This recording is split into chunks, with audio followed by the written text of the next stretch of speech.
We've played. We played at the University of Hartford. We played at Quinnipiac University. So pretty much like all over Connecticut. That's pretty extensive. Yeah, we're all over Connecticut. I'm assuming you played at Webster Main Stage and not Underground then, right? We played the Underground 4 times, and 3 of those times they told us we were going to be on the main stage, and when we got there, they told us that we were moving to the Underground instead. Well, that sucks. Yeah. That's life. That happens. Yeah. But the Webster Underground's fun. I played there, many times. Probably, well, not many, like 5, but still. Enough. It's a fun, small little venue. Main Stage is, like, completely different, but it's still, I mean, it's kind of not really a great venue altogether, but... Yeah, it's a little tight. I mean, it was kind of, we haven't played there in a real long time. Like, we've been, the Space, they kind of love us over at the Space, so we've been playing there, quite a bit. But, yeah, the Space is great.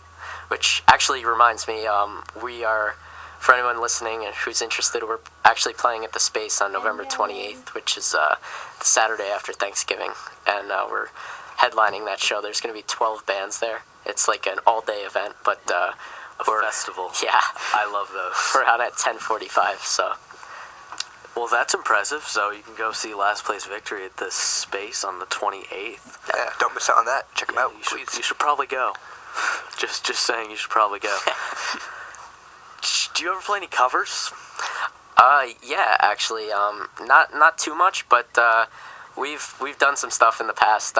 When we first started, our synth player is also a violin player and a backup singer and everything else under the sun. But he was really into Yellowcard. He had the violin, so we said, okay, well, let's do some Yellowcard covers to kind of get us started. And we didn't do some, we did a lot. Yeah, that's true. We did a lot. Did you do like all the popular songs? We did, yeah. We did like Ocean Avenue and yeah, I love that song.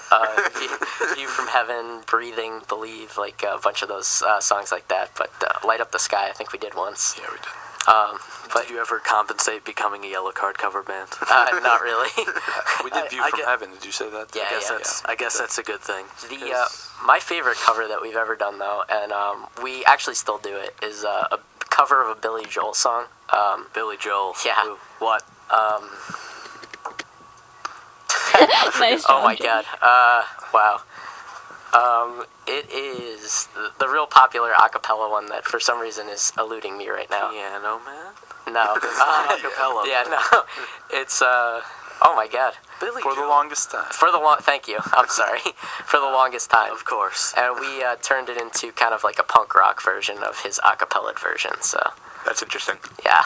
It was, I love it. It's like, impressive. it's one of my favorite songs that we do.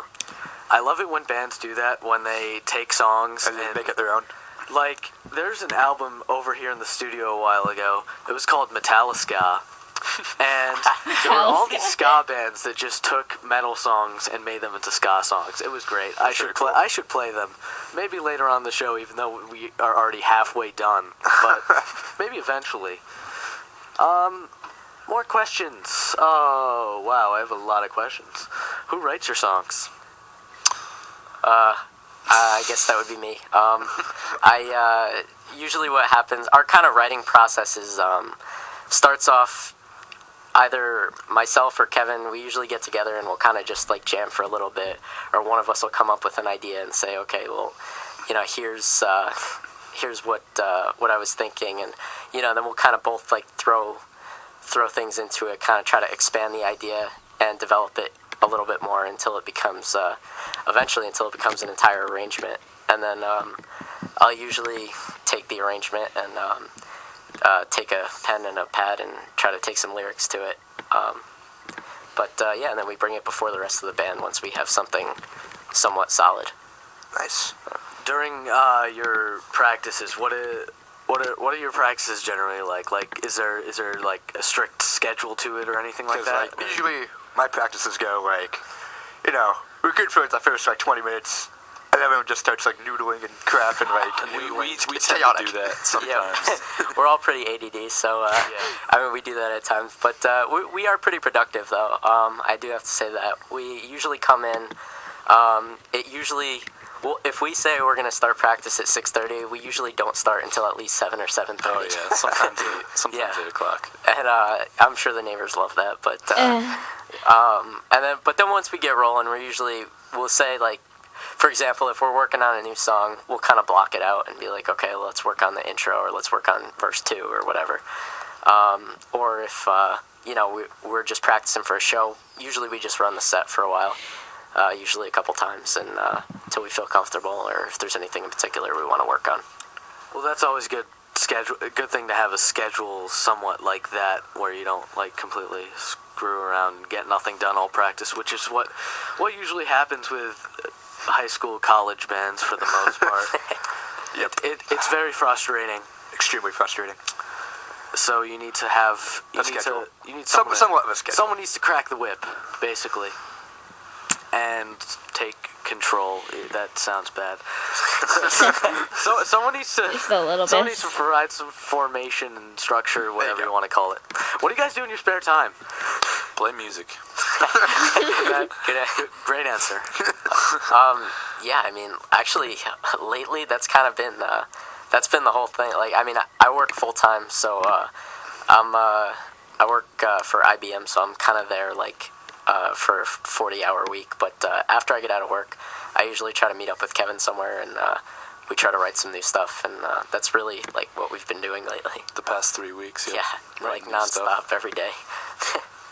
That's awesome. Free time, play more free time? music. Yeah. Yeah. That's fine with me. That's what I do most of the time. I mean, I'm in a few bands, I guess you can call them. And in my free time, I just play music, I guess, or do homework. That's basically all college, high school kids do.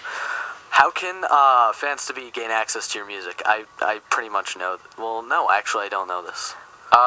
Well, there are a couple ways. For starters, we have a MySpace page and Facebook page, and it's the MySpace page is myspace.com/rocklastplacevictory. And you can get our music on there. We're now on the website for Get Wrecked Records, which is www.getwreckedrecords.com. Or if you come to any of our shows listings are always up on MySpace and Facebook. So you can come to any of our shows. You can contact us via one of those two. Tell us you want a CD or something, and we'll send it your way. So, Especially do you have a if you demo talk CD? about Yes, something right? Explain. Yes, we do. It's a 7-track demo that we recorded, I don't know, maybe 6 months ago. Something like Early January, we recorded half of it, and then the other half in February. Right, yeah. So, yeah, we have a 7-track demo. We had played a Battle of the Bands, like, about a year and a half ago or so, that we won, and the prize was $500 and 20 hours of studio time. Amazing. Yeah, so, That's awesome. we went into studio with this pretty good producer, and worked with him for a while, and then when we did 3 tracks with him, and then when we decided that we wanted to do about a 7-track EP, we went back and worked with him again for the remaining 4. It's really cool.